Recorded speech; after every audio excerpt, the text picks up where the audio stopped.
Bab ke-10. Jason akan menciumku.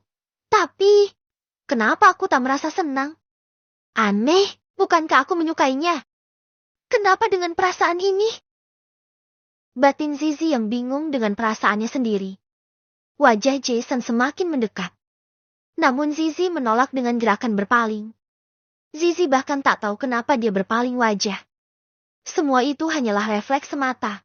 Dari rasa tak rela. Apa aku tak rela? Kenapa? Jason tahu Zizi tidak menginginkannya. Ia merasa sedikit kecewa, tapi bisa menerima. Maaf Zi, aku... Jason Jetty merasa tak enak dan menjauhkan wajahnya. Zizi merasa aneh saat Jason mencoba menciumnya. Tidak ada getaran yang sama seperti saat bersama Om Rick. Pikiran Zizi terus melayang pada sosok Om Rick, membuatnya semakin bingung. Maaf, Jason. Aku belum siap. Kata Zizi dengan suara pelan.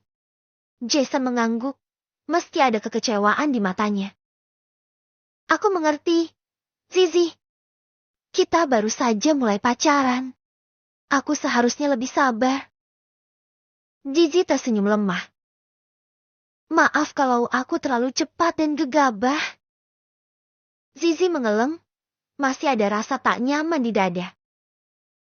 Terima kasih untuk yang tadi. Ucap Zizi tersenyum canggung. Kita kembali ke kelas saja.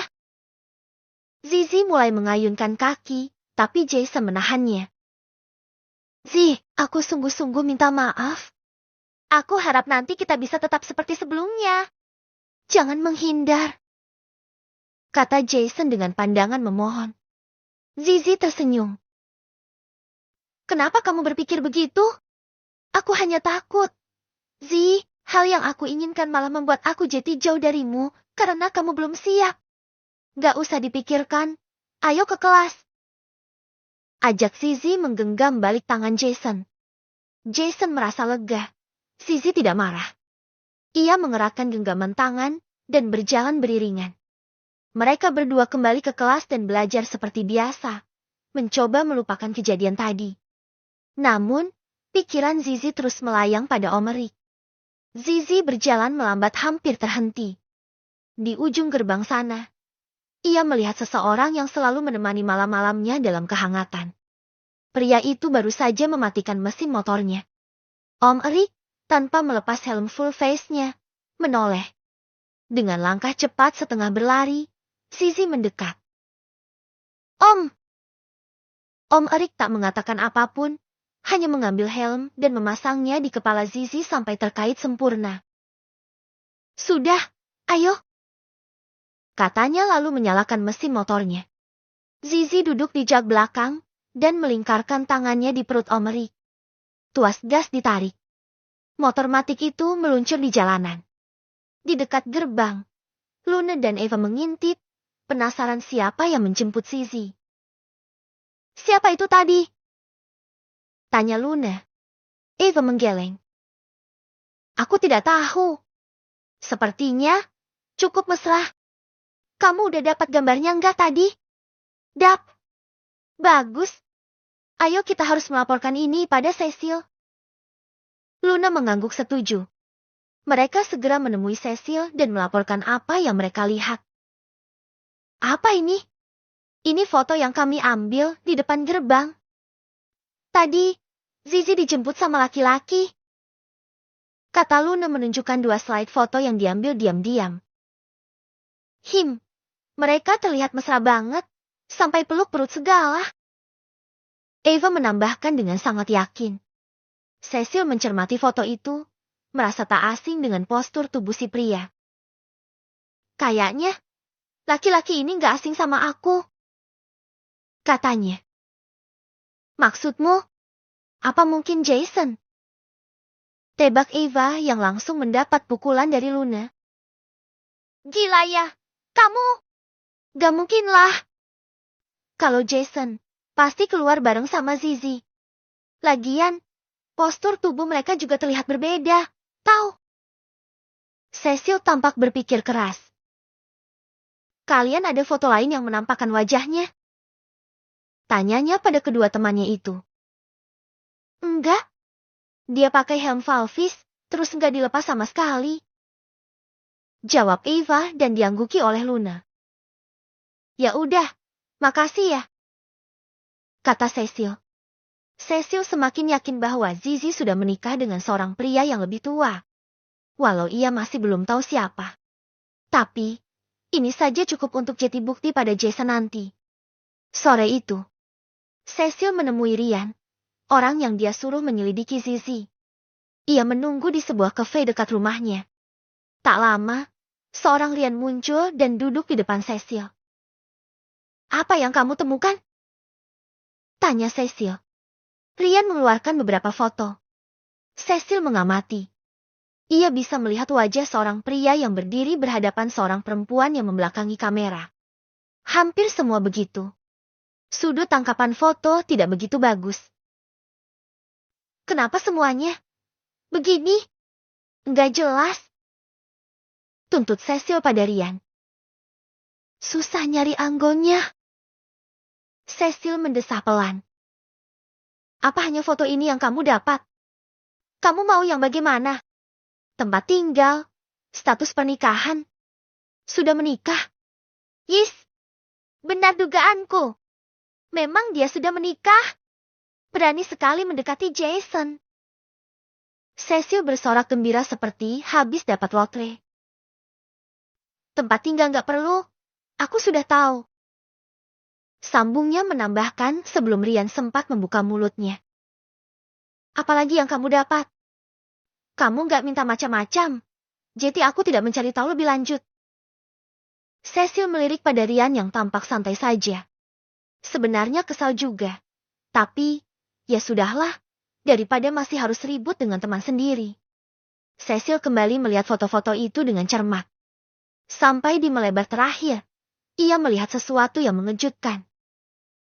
Ini siapa? Azizah. Cecil menggebrak meja kesal. Ini bukan Zizi, katanya marah, menuntut pada Ryan. Ryan dengan mengangkat bahu. Kamu hanya memberi petunjuk nama saja. Azizah itu banyak. Kamu bahkan tidak memberi foto saat ku minta. Cecil berdecak kesal, tapi memang dia juga menyadari sudah salah juga. Ia lembar-lembaran foto itu ke meja. Gak guna. Aku akan menyelidiki sendiri. Putus Cecil merasa usahanya sia-sia. Sisa bayaranku gimana, ah? Tagih Ryan. Masih berani minta bayaran? Hardik Cecil dengan mata melotot pada Ryan. Masih untung aku gak minta balik uang jalan. Sasaran salah. Aku sudah melakukannya. Kamu yang tidak kasih data lengkap. Ryan membelah diri dengan bibir mengerucut. Hari berikutnya. Tadi, Zizi udah pulang. Tapi, kenapa rumahnya sepi begini? Cecil mendatangi kompleks perumahan tempat Zizi tinggal dengan Om Rick. Dia menyamar dengan baju hitam yang sedikit longgar. Kacamata hitam yang kontras dengan kulitnya yang putih. Tak lupa dengan topi yang terpasang di kepalanya. Gadis itu mengintip di balik pohon. Mengamati rumah Zizi dari seberang jalan. Ia berharap menemukan sesuatu dengan menyiapkan kamera ponselnya yang siap membidik. Apa mereka belum pulang? Cecil bergumam pada diri sendiri. Tadi dia pulang sekolah kan? Emang balik lebih dulu. Harusnya, tadi nguntit aja dari sekolah. Ngapainlah aku pakai balik ganti baju dulu? Gerutunya mengomeli diri sendiri. Karena memang Cecil merasa kalau mau menyelidiki diam-diam, ya jangan pakai seragam sekolah. Apa sebaiknya aku mendekat aja? Cecil masih dengan gerakan celingukan melihat ke rumah Zizi. Ia berganti melihat keadaan sekitar. Ketika merasa sudah aman, ia berjalan maju dengan mengendap. Bersembunyi di balik pagar tembok tetangga. Hei, kamu ngapain di situ? Teriak seorang warga. Namun, sungguh sial baginya. Warga sekitar mengira Cecil adalah maling. Mata Cecil melebar sempurna.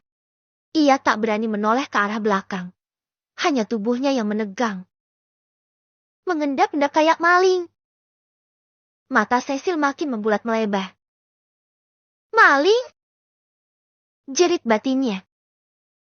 Aku disangka maling. Hei! Mau maling kamu ya? Sial! Beneran disangka maling. Seru Cecil dalam pikirannya. Balik! Balik! Sini kamu! Maling! Seru wanita bertubuh tambun yang rumahnya tepat di samping Burina. Wanita itu berjalan cepat mendekat ke arah Cecil. Cecil jadi panik. Sial! Malah mendekat. Lagi. Kabur ajalah. Seru Cecil tanpa berani menoleh atau berbalik dan berlari kabur. Meninggalkan rencananya yang belum selesai. Dan tentu saja, tetangga Zizi yang berteriak-teriak sambil mengacungkan sapu. Kembali! Maling! Kemana kamu? Him. Zizi menoleh pada sosok lelaki yang memanggilnya. Ada apa? Jason. Jason yang duduk di belakang Zizi, memajukan tubuh dengan tangan bertumpu di mejanya. Dengan senyum lebar di wajahnya, Jason menanyakan rencana Zizi sepulang sekolah. Zizi, jalan-jalan yuk! Ajak Jason dengan antusias. Jalan-jalan? Kemana? Tanya Zizi dengan alis berkerut. Alun-alun atau taman kota aja? Ngapain di sana? Ya jalan-jalan, kita kan belum pernah kencan lagi sejak di Pulau B. Zizi manggut-manggut, tapi ia merasa ragu sejenak. Gimana ya, Jess? Sebenarnya, aku mau aja. Tapi, aku nggak tahu kalau hari ini bisa. Jadi kapan? Zizi bingung. Biasanya dia dijemput Om Rick. Entah bagaimana dia harus membuat alasan pada suaminya itu. Tak mungkin bilang jika dia mau kencan dengan Jason. Tapi, mau bilang ada ekskul juga nggak mungkin. Dia sebentar lagi ujian. Sudah tak mungkin untuk ikut ekskul lagi. Gimana? Tuntut Jason yang masih menunggu jawaban dari Zizi. Tiba-tiba ponsel Zizi berbunyi. Lekas ia mengambil gawainya di laci meja. Pesan dari Om Rick masuk, memberitahukan bahwa ia tidak bisa menjemput karena pekerjaan sedang banyak. Maaf, Zi, hari ini aku nggak bisa jemput. Ada kerjaan mendesak yang tak bisa ditinggal. Begitu bunyi teks pesan dari Om Rick. Zizi menyambut pesan singkat itu dengan senyuman. Nggak apa-apa, Om, nanti Zizi bisa pulang naik ojek atau nebeng teman. Balasan dari Om Rick langsung terkirim. Maaf. Ya. Sebagai gantinya nanti aku bawain oleh-oleh. Nggak usah Om. Om Rick mengirim gambar emotikan senyum lalu disambung dengan chat lainnya. Ya udah. Lanjut belajar sana. Kenapa? Kok senyum-senyum? Tanya Jason yang membuat Zizi sedikit kaget. Maaf. Tadi nanyain hari ini bisa jalan-jalan bareng enggak, kan ya? Zizi balik bertanya mengalihkan. Iya, nanti bisa. Beneran? Zizi menjawab dengan anggukan. Sepertinya hari ini aku bisa, Jess. Tapi pulang jangan malam, agak sorean aja. Kata Zizi dengan senyum. Jason merasa senang. Wah, asyik. Ayo kita jalan-jalan dulu sebelum pulang. Zizi tersenyum lebar melihat antusiasme Jason itu. Sepulang sekolah, Zizi dan Jason jalan-jalan ke taman kota dan alun-alun. Mereka menikmati kuliner dan berbincang banyak hal. Tentang pelajaran sekolah, tentang teman yang lucu dan aneh, serta tentang masa depan nanti. Mau kuliah di mana setelah lulus. Aneh-aneh aja kelakuan Pak Prapto itu. Benar kan? Zizi terkekeh-kekeh saat mereka bertukar kata tentang guru dan teman sekelas. Tapi, Pak Prapto yang paling enak diajak ngobrol. Serasa kayak ngobrol sama abang. Aku setuju. Bentar lagi ujian. Iya, sih, makanya aku ajak kamu jalan-jalan buat refresh otak. Zizi tersenyum merasa senang dengan Jason. Makasih. Ya, Jess. Jason mengusap kepala Zizi. Aneh. Usapan dari Jason sekarang malah membuat Zizi mengingat Om Erik. Kenapa tiba-tiba Om Erik nyempil di otak ini? Om Erik juga suka mengusap kepalaku, terus dicium. Pikir Zizi. Zi, kamu mau kuliah di mana nanti? Tanya Jason sambil menikmati es degannya. Aku belum tahu, Jess. Kalau ada dana dan otaknya nyampe buat nyari beasiswa, mau kuliah juga. Kalau kamu? Jawab Zizi sambil tersenyum. Ah, kalau kamu pasti kuliah ya? Kan kamu anak orang kaya. Jangan begitu. Kamu pintar. Zi, pasti bisa dapat beasiswa. Kata Jason dengan mata berbinar. Aku memang berniat kuliah, tapi pengennya satu kampus sama kamu. Biar bisa barengan terus. Zizi tersenyum haru mendengar pengakuan Jason itu. Merasa senang juga Jason sampai mau satu kampus dengan yang belum jelas mau lanjut kuliah atau enggak. Kamu tetap harus kuliah, Jason. Jangan nyari kampus yang sama kayak cewek sepertiku. Balas Zizi sambil tersenyum. Sayang, kan, bisa masuk universitas yang bagus. Hari sudah semakin petang. Zizi dan Jason memutuskan untuk pulang. Pulang, yuk. Udah petang. Ajak Zizi. Jason merasa berat karena masih ingin bersama Zizi. Tapi, mengingat Zizi tadi sudah mengatakan harus pulang sebelum malam, Jason akhirnya mengangguk juga. Ia tak ingin nantinya Zizi mendapat masalah gara-gara dia yang egois ingin menghabiskan waktu dengan Zizi. Ya udah, ayo, aku antar sampai rumah. Jangan. Rumah kita jauhan loh. Tolak Zizi beralasan. Gak apa-apa. Masa aku udah ajak keluar, gak akan terbalik ke rumah. Jason memaksa.